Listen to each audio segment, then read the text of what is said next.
लेकिन आप भी तो ऐसे काम करते हैं ना। आप पुलवामा हुआ, पाकिस्तान को पता था कि आप कुछ ना कुछ तो करने वाले हैं, मोदी खाली तो बैठेगा नहीं, और पाकिस्तान ने पूरी तैयारी की थी उसको रोकने की, तो भी गए और बिना खरोंच हुए वापस आ गए। वो जो गलती हमारे देश में मेरे लिए लोग करते हैं ना, तो वो भी तो पुराने हमारे देश वाले ही हैं।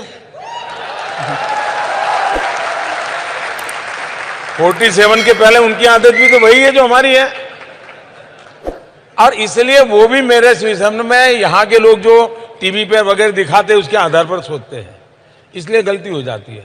उनको लगा था कि मोदी ने सर्जिकल स्ट्राइक किया था तो इस बार ऐसा कुछ करेगा, तो इसलिए उन्होंने सब वहां पर खड़ा कर दिया तामझाम पूरा। इवन अफगानिस्तान की बॉर्डर से भी लाकर के यहां रख दिया, इवन बलूचिस्तान में जो है उनको भी लाकर के यहां रख दिया, सारे टैंक लगा दिए, राडार लगा दिए, सब लगा दिए। अब हम बजरंगबली की जय कर करके ऊपर से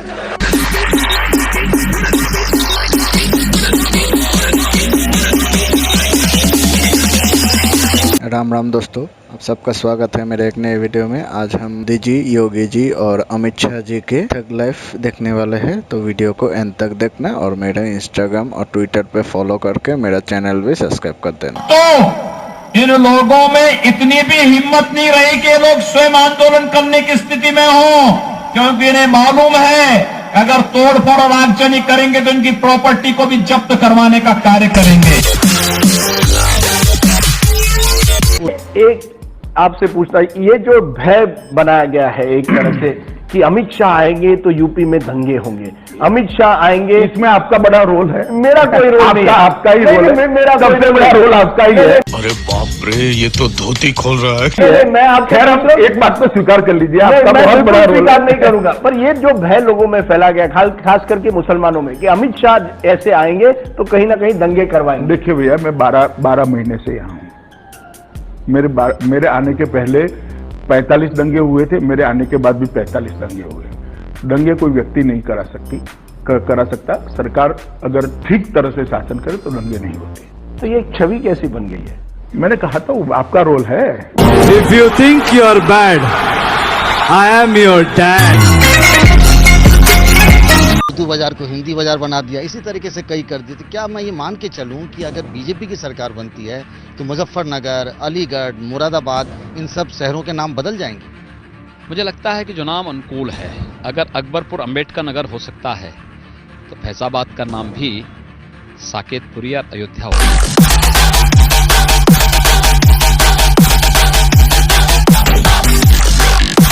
जाति नहीं होती, और राम जन्मभूमि पर हमला करने वाले आतंकवादी जब वहां सुरक्षा बलों के हाथों मारे जाते हैं तो उनके लिए फतिया पढ़ा जाता है।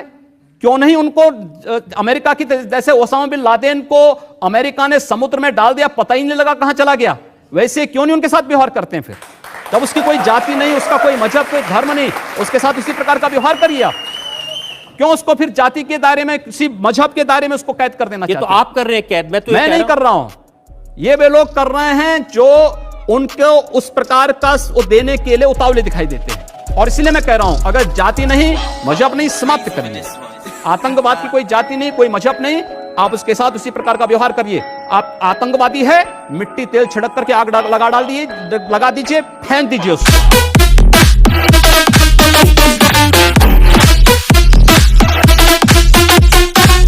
अमित शाह जी, ऐसा लग रहा है कि जब से आप गृह मंत्री बने हैं आप बड़ी जल्दी में हैं।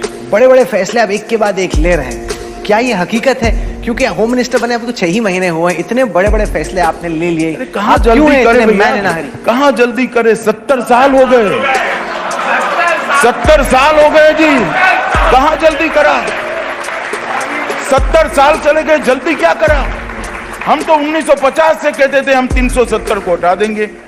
जब से मसला खड़ा हुआ कहते थे राम मंदिर वहीं बनना चाहिए, तब से कहते थे ट्रिपल तलाक नहीं होना चाहिए, तब से कहते थे कि सिटीजनशिप अमेंडमेंट एक्ट आना चाहिए, और तब से एनआरसी की भी बात कर रहे थे। जब से आसाम अकॉर्ड हुआ कि भाई आसाम का मसला नहीं है, देश भर में स्प्रेड कर गए, पूरे देश का करना चाहिए। हम तो तब से कहते, कहां हमने जल्दबाजी की? और फॉर योर इंफॉर्मेशन अभी कोई चुनाव नहीं। Так, пацанам посчитать потерь, суммы нули, погибать на сцене, снова प्रधानमंत्री ने, मनमोहन सिंह जी ने, उन्होंने कहा कि अगर नरेंद्र मोदी देश का प्रधानमंत्री बन गया तो देश के लिए डिजास्टर्स होगा।